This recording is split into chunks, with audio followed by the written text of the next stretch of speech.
Nii, kas oli äge esitus tuleviku põlvkondade poolt? Kas teile meeldisid tudengite esitused? Kas meeldisid? Näidake. Väga meeldisid, näidake üks suur aplaus. This is a big applause for you students. Ja tudengite puhul mind alati vaimustab see, et nad räägivad hoopis teises keeles ja kasutavad hoopis teisi sõnu, võrreldes nendega, mida Riigikantselei esindaja ütles, ank või onud. Mis ma tahan sellega öelda? Kui te nüüd vaatate, et meie konverents on läbi saanud, siis te eksite. Meie konverents on kõik alles ees. Meie konverents päädub väga suure sessiooniga, mida nimetatakse innovatsioonikohvikuks, kus hakkab tõeline deitimine, matchimine ja päriselt action, et need projektid kokku saad, mida tudengid ka näitasid. Aga lubage, ma enne võtan selle konverentsi kokku. Selle konverentsi lõpp, kus tudengid näitasid meile tegelikult tulevikku, tähendab, ja Riigikantselei selle ära tõlkis, tähendab ikkagi ainult seda, et see uus laine, see, mida me ihkame, on hoopis miski muu riigi teenuste innovatsioonis. See on hoopis muu, mida me siiamaani ei ole näinud. Kuna ta on hoopis uus, siis ta ongi see, mida me nimetame disruptive innovation. Mida see tähendab? See tähendab, me ei ole seda varem teinud. Me ei ole seda varem näinud. Uncertainty ja ebaselgus on väga kõrge. Ja selles valdkonnas ja selles olukorras loomulikult võivad minna suhted väga segaseks, arvamused üksteise kohta väga imelikuks, usaldus võib ära kaduda, sest tõesti uncertainty on väga kõrge. Kui me vaatame seda keelt, kuidas tudengid rääkisid ja võrdleme seda, mida me ettevõtetega ja riigiesindajatega siin lava peal rääkisime, keegi ei rääkinud näiteks terminitest CAPEX ja OPEX. Kapitalikulud, millised nad on, kui riik ise seda teeb? OPEX, millised on operating cost? Mis on väga tavaline selleks, et moodsaid ärimudeleid teenustest üldse aru saada, kuidas neid skaleerida. Kui me olime siin lava peal, me peaaegu terve päev ei rääkinud minule väga lähedasest teemast, mis on agendid. On ju ette teada, riigi teenused tulevikus elavad agendilises flowdes. Ja sellest tulenevalt mul oli ka väga tore kuulata, et keegi mainis ka lava peal ISO 9001 näiteks, on ette teada, et kõik need protsessid, mis puudutab, kuidas me hankeid teeme, kuidas me neid hankeid juhime või kuidas me isegi leiutame selle hanke struktuuri vastavalt sellele ettevõttele valdkonnas, saab olema nende AI agentide käes. Meie ja minu organisatsioonis me arendasime eelmisel kvartalil ühe agendi, mille nimi on probleemiagent, mis aitabki teha seda, mida me konverentsil ka täna rääkisime. See on probleemiagent, kui te tahate ka seda kasutada, siis otsige mind LinkedInis üles, ma saadan teile selle agendi. Me arendasime selle 4 Euroopa suuremale pangale, Santander, Crédit Agricole, Intesa San Paolo, mis võimaldab päriselt defineerida koos agendiga, mis probleemi minu valdkonnas tasuks lahendada. Ja sarnaselt nii nagu ettekannetes on veel vaja neid agente väga mitmeid. Kui palju neid vaja on? Umbes selleks, et seda 500 teenust, millest Lauri ja teised rääkisid, tuleks ettevõtete koostöösse panna. Arvestage seda nii, nagu Elon Musk ütles, et saab olema rohkem agente ja roboteid kui inimesi.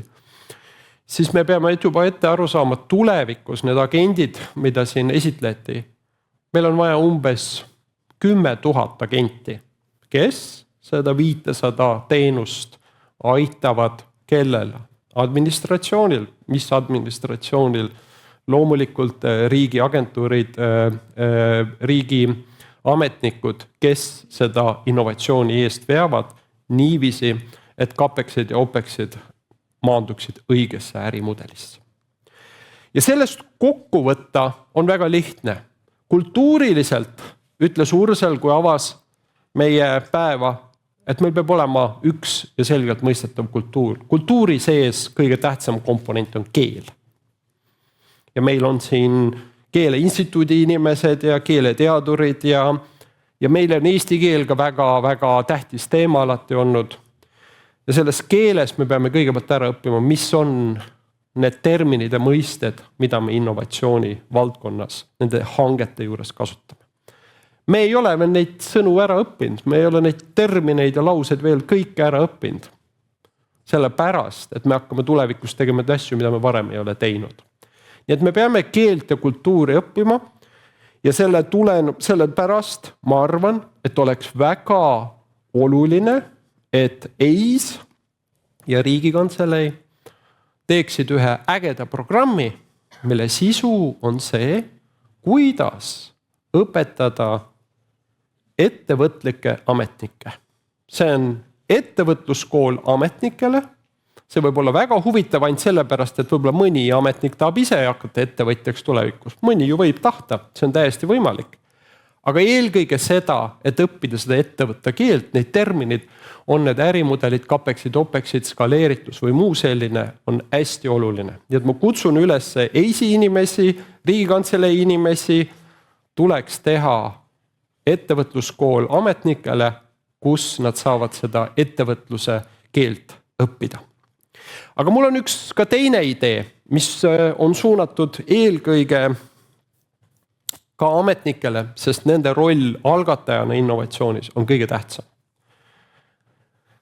22 aastat tagasi ma alustasin Eestis EAS-i juhina ettevõtlusauhinna.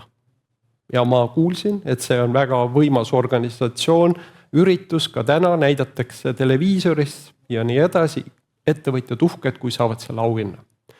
Ja täna selle konverentsi auks minu arvates me peame austama oma ametnikke, nende tööd, nende julgust, kes tahavad neid innovaatilisi hankeid ja innovatsiooni tegema ja tuleks teha minu idee, minu action line tuleks teha ametniku innovatsiooni auhind, kus samamoodi näidatakse ETV-s seda, kuidas president annab üle Estonia laval nendele ametnikele, kelle enamus olete nähtavasti juba siin, auhinnad tunnustama nende mida julgust teha midagi sellist, mida enamus ametnikud ei taha teha. Nii et tuleb teha innovatsiooni auhind ametnikele, nendele, kes enamuste siin olete, tunnustamaks seda, et see on see õige käitumine, see õige kultuur, mida me vajame. Sellega on minu action line'id ka ära öeldud, mis ma tahtsin üle anda. Ma kirjutan Sigridile, Urselile, EIS-i inimestele, Riigikantselele oma need mõtted ka paberi peale. Aga lõpetuseks ma palun teha üks suur südames tugev kummardus ja selle kummarduse sees ka aplaus järgnevatele organisatsioonidele, kes tegid selle tänase päeva võimalikuks. Need on, ma loen ette, ETAG, need on Riigikantselei, Majandus- ja Kommunikatsiooni ja ministeerium ning lisaks ka meie tänase päeva päris juht ja kapten Salome, kas sa oled veel siin, kas me näeme siin, vaadake kõik sinna taha, teeme üks suur aplaus.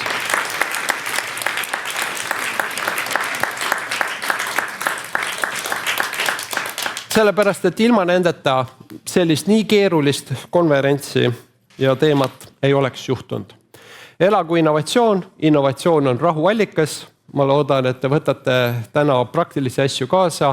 Algab kõige suurem teema,